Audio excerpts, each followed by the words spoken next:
Good afternoon. It's Thursday, the 30th of July. I'm Erin Viner, and this is IBA News broadcasting from Jerusalem. Residents of Beit El today declare that they will lay a symbolic cornerstone of a new structure to be built at the same site where 2 apartment buildings were demolished on orders of the High Court only 1 day ago. This comes as elsewhere in Samaria, squatters at the former settlement of Sanur were forcibly evicted before dawn. We get more from IBA's Ario Sullivan. Security forces evacuated some 100 activists before dawn from the ruins of the former Sumerian settlement of Sanur that was destroyed during the 2005 disengagement. Earlier, families who have been barricaded there left the site without resistance around 3 a.m., but the teenagers remained. Most of the activists are members of the 20 families who used to live there. The area was declared a closed military zone, and border police units stormed the site, sprayed the activists with pepper gas, and forcibly removed them, putting them on buses and drove them away. Troops remained on guard around the site to prevent any return. The raid on Sanur, which came a decade since its evacuation as part of the disengagement, was sidelined by the drama in Beit El, which culminated yesterday after security forces demolished 2 apartment buildings on orders from the Supreme Court and after violent clashes with settlers. Meanwhile, MK Moti Yogev of the Beit HaYehudi party has apologized, kind of, for his remarks calling for the Supreme Court to be bulldozed, after heavy criticism not only from the opposition and former Supreme Court justices, but also from his own party. In addition, the Prime Minister and Defense Minister condemned Yogev's statements, saying it endangered Israel's democracy. Yogev told Israel Radio that his remarks were to be taken metaphorically and that he was in no way calling for any violence. Furthermore, the government's decision to build nearly 300 new homes in Beit El drew severe criticism from abroad. The U.S. State Department said that they were deeply concerned and strongly opposed to settlement construction in the West Bank and East Jerusalem. The European Union said the move called into question Israel's commitment to a 2-state solution. Ariel Sullivan for IBA News. A controversial law was passed by the Knesset early this morning authorizing the force feeding of hunger-striking Palestinian prisoners. The so-called Norwegian law was also approved by permitting cabinet members to resign from the Knesset with their seats to be filled by another party member. Here with more is IBA's political correspondent Eli Wogelenter. In a landmark decision, the Knesset overnight approved the second and third readings of a bill that enables the force feeding of Palestinian prisoners who go on a hunger strike in Israeli jails. The law passed by a vote of 46 to 40. Public Security Minister Gilad Erdan said the aim of the bill was to ultimately save lives. The law only permits the force feeding of security prisoners, in other words, those suspected or convicted of terrorism-related offenses, and only if the life or health of the detainee was thought to be in serious danger. Prison wardens will be able to make a request of the court for the permit to force feed a prisoner based on the recommendation of a doctor to prevent him from doing harm to himself. The National Doctors Union says the procedure contravenes ethical commitments, and the Israeli Medical Association, which considers force feeding a form of torture and medically risky, has urged Israeli doctors not to abide by the law. If the court authorizes the force feeding, officials will be able to administer only the minimum amount of nutrition necessary to keep the prisoner alive. The law also requires that it be done in as dignified a manner as possible and in private. If the prisoner actively refuses being fed, prison officials will be allowed to use, quote, reasonable force to make them eat. Palestinian terrorists in prison have long used hunger strikes as a tactic to be let out of prison, a tactic that worked most recently just several weeks ago when Israel released Islamic Jihad leader Khalid Adnan following a 56-day hunger strike. Adnan was rearrested the day after being released for violating the terms of his release. The Knesset passed another controversial bill, the so-called Norwegian law.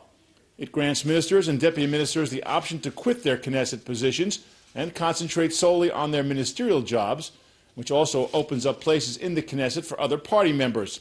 The ministers can still return to the Knesset if the government falls. The Knesset approved the measure by a 64 to 51 vote. Originally, the law was only going to apply to factions of 12 or fewer members, but an amendment allowed larger parties to also give up 3 seats. At this point, it is not clear which, if any, of the Likud ministers would resign from the Knesset. The law does not require anyone to resign. It only allows them to do so if they so please. Beit Yehudi leader Naftali Bennett was quoted saying he would resign from the parliament in favor of the next name on the Beit Yehudi list, former MK Shuli Mualim. And Shas leader Aryeh Deri has publicly committed to quit the Knesset in favor of the next name on his list, former MK Avraham Michaeli. Erin? Thanks for that report. In other news, Prime Minister Benjamin Netanyahu met with Jonathan Pollard's wife Esther in his office yesterday and expressed his happiness that at last, after 30 years, her husband will be released from U.S. prison. Because Pollard's official parole date fell on Saturday, November 21st, when the weekly Torah portion, Vayetze, is read, meaning, and he left, in English, the convicted naval spy requested that his release be moved to one day earlier so that he would be able to reach his destination before the beginning of the Sabbath.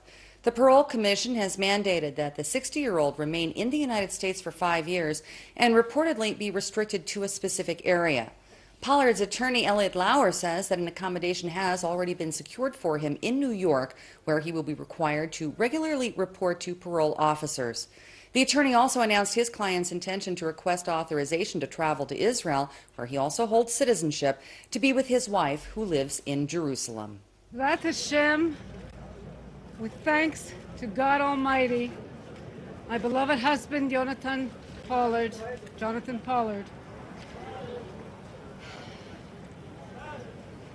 is completing this November 30 long, harsh years of incarceration in the United States.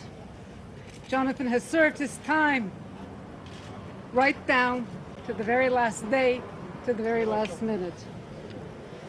I'm relieved and I'm happy that our ordeal is finally coming to an end. I can hardly wait. I'm counting the days, the hours, the minutes, the seconds, until I can take him into my arms and we can close the door on the past behind us and begin to heal and to rebuild our lives. It's particularly at moments like this that I feel the strong desire to thank so many people who have been with us down this long, dark road, who've done so much to keep us strong, to keep Jonathan going, to keep his hopes up. I'm afraid if I start to name names, we'll start now, we'll never end. I hope to have an opportunity very soon to thank each and every single person that I can, personally and from the bottom of our hearts. I know that so many people are feeling relief and joy, and they want to share in our happiness and celebrate with us. But I have to tell you, what Jonathan and I need now, more than anything else, is a little bit of peace and quiet in our lives, a little bit of privacy, to be able to rebuild our lives, to be able to heal, to be able to begin to live like normal people in a quiet and modest way. I'm sure that everyone understands, whether it's public or the media, I'm sure you all understand our need for privacy and tranquility now. And I'm counting on you to help us with that. I want to thank you all very much. I want to thank everyone, this whole beloved, beautiful nation that stood with us all these years. Thank you very much, everyone, and God bless. The nuclear deal with Iran will not destabilize the Middle East militarily and will not give the Islamic Republic an opening to increase its influence in the region. Well, that's the view of a top Obama administration official who told the Senate Armed Services Committee that Israel, with U.S. assistance, remains well protected. I fear this agreement will further undermine our ability and willingness to play that vital stabilizing role.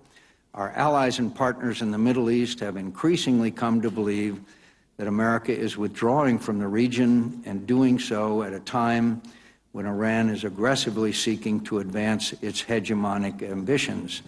Now we have reached an agreement that will not only legitimize the Islamic Republic as a threshold nuclear state, with an industrial enrichment capability, but will also unshackle this regime in its long-held pursuit of conventional military power and may actually consolidate the Islamic Republic's control in Iran for years to come. But as I've stated repeatedly, there are at least 5 other malign activities which give us and our regional partners concern. These run the gamut from ballistic missile technology to weapons trafficking, to the use of surrogates and proxies, to naval mines and undersea activity, and last but not least, to malicious activity in cyberspace. The negotiated deal does not alleviate our concerns in those 5 areas. The negotiated deal does not change the military options at our disposal. And in our ongoing efforts to counter the Iranian regime's malign activities, we will continue to engage our partners in the region to reassure them and to address these areas. Ultimately, time and Iranian behavior will determine if the nuclear agreement is effective and sustainable. We will keep providing Israel with advanced capabilities. For example, next year, Israel will be our first and only friend in the region flying the F-35 Joint Strike Fighter. We continue to work with Israel on ballistic missile defense systems, in fact, 3 of them, the Iron Dome, David Sling, and the Arrow system for missiles of progressively increasing range. And we're working multilaterally and bilaterally to improve the capability and capacity of our Gulf partners also. Here at home, government officials are slamming an Amnesty International report as fundamentally flawed that accuses the IDF of carrying out disproportionate and indiscriminate attacks in the days following the killing of Lieutenant Hadar Golden and the abduction of his body by Hamas during last summer's conflict with Gaza. The Foreign Ministry is accusing the International Human Rights Organization of being biased and obsessed with Israel and pointed out problems with the report's methodologies, facts, legal analysis, and conclusions. The source has blasted Amnesty for failing to put Israeli actions into the context of the ongoing conflict and its mission to combat Palestinian rocket fire and the terror tunnels, or, despite abundant evidence, to include Hamas' deliberate strategy of embedding its military operations within mass population areas from where its operatives launched attacks on Israeli soldiers and civilians. 3 suspects have been indicted for the arson attack on an historic church at the shores of the Sea of Galilee last month. 20-year-old Inon Ruveni of Ofakim and 19-year-old Yuda Asraf from Elad are charged with setting fire to the Benedictine Church of the Multiplication of the Loaves and Fishes on June 18th. 24-year-old Moshe Orbach of Bnei Brak has been charged with possession of material that incites to violence. The Shin Bet Security Service has also identified 2 additional suspects who have yet to be indicted. All of the alleged arsonists were previously banned from entering Judea and Samaria on suspicion of perpetrating violent attacks on Palestinians and their property. Investigators say that the group members all subscribe to an extremist fringe ideology that advocates the fighting of Christianity for followers to be able to call themselves Jews. Work on the new Suez Canal has been completed in less time than anticipated. Egyptian President Abdel Fattah al-Sisi has ordered that the $8 billion waterway be completed within a year, and the Army complied by finishing it in 11 months. The new passage runs parallel to the existing 145-year-old canal. Cairo is desperately hoping that the development of 2-way traffic of ships will stimulate the local economy by increasing annual revenue from around $5 billion a year to 15 and reduce navigation time from 22 hours to just 11. One day after the new canal's lavish official inauguration ceremony on August 6th, work is also set to begin on another new side canal that will eventually connect Port Said to the Mediterranean Sea. Afghan intelligence is reporting that the supreme leader of the Taliban, Mullah Omar, died suspiciously at a Karachi hospital in Pakistan 2 years ago, even though directives and statements have been issued in his name since that time. The militant one-eyed commander has been one of the world's most wanted fugitives for shielding Osama bin Laden, as well as other terrorist offenses. Omar has not been seen in public since fleeing the country after the U.S.-led coalition toppled his terror group from power in 2001. The Afghan report comes as preparations get underway for the next round of peace talks between Kabul and the Taliban. For the meantime, the United States National Counterterrorism Center website still has a photograph of Omar posted alongside the offer of a $10 million reward for information leading to his capture, while the White House issued a statement that officials are working to verify the report. We are aware of reports of the death of Mullah Omar. Without commenting on the specifics of these reports, we do believe the reports of his death are credible. Beyond that, I'm not going to be in a position to comment on the specifics surrounding his death. Families of the 239 passengers and crew aboard missing Malaysia Airlines flight MH370 may be one step closer to discovering the fate of their loved ones today, following the location of aircraft debris that was washed up on the coast of Reunion Island in French Indian Ocean territory east of Madagascar. Authorities say that the wreckage will be analyzed to determine if it is in fact a piece of the aircraft that vanished without a trace in March 2014 en route from Kuala Lumpur to Beijing, in one of the biggest mysteries in aviation history. The discovered item may be a moving wing surface known as a flaperon that is situated close to the fuselage and usually carries markings that allow it to be traced to individual planes. No other 777 planes have reportedly gone missing in that region, strengthening the belief that the part does in fact belong to the ill-fated aircraft. The man convicted of involvement in India's worst terror attack was hanged today on his birthday after the denial of a last-minute plea for presidential clemency amid a debate over capital punishment. Following his execution, the body of 53-year-old Yaqub Abdul Razak Maimon was transferred by ambulance to his family members. He was the only suspect to be sentenced to death for his role in the 1993 bombings in Bombay that killed 350 people and injured over 1,200 others. Defense attorneys mounted an unsuccessful last-ditch effort to save Maimon, including arguments before the Supreme Court just 2 hours before he was put to death. While the firestorm of condemnation rages worldwide over the killing of one of Zimbabwe's oldest and most loved lions, Cecil, who was shot, skinned, and beheaded after being lured out of a wildlife preserve by an American dentist, Walter James Palmer, here at home, attention is being focused on saving the life of one of the big cats. Medical staff at the Ramakan Safari performed a 2.5-hour surgery on 8-year-old Samuni after his carers noticed that his abdomen was swollen during a routine, regular daily medical checkup. Biopsies and other laboratory tests were inconclusive, so Samuni was fully anesthetized for the operation to remove a tennis ball-sized tumor. Clinical staff say that Israel's mighty king of the jungle is recovering nicely from the procedure under the supervision of medical staff, and that the lion will be sleeping well tonight. In local finance, the shekel today increased in strength against all major foreign currencies, while share prices on the Tel Aviv Stock Exchange are showing a mixed performance. Here's a look at the numbers.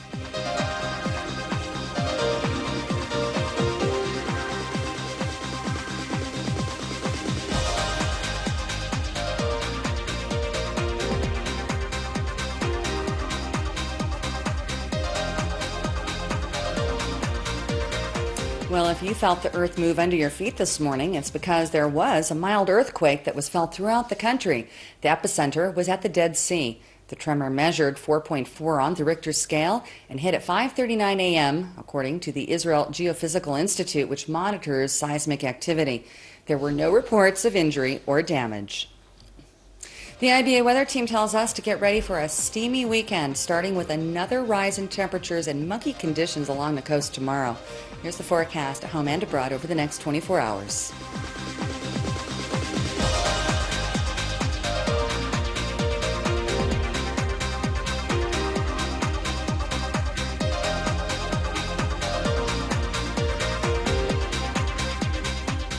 Thank you for being with us this afternoon. We hope you'll join us again tomorrow, same time, same channel, when I'll be back to bring you the latest breaking news from Israel. I'm Erin Viner, wishing you a great evening and shalom from Jerusalem.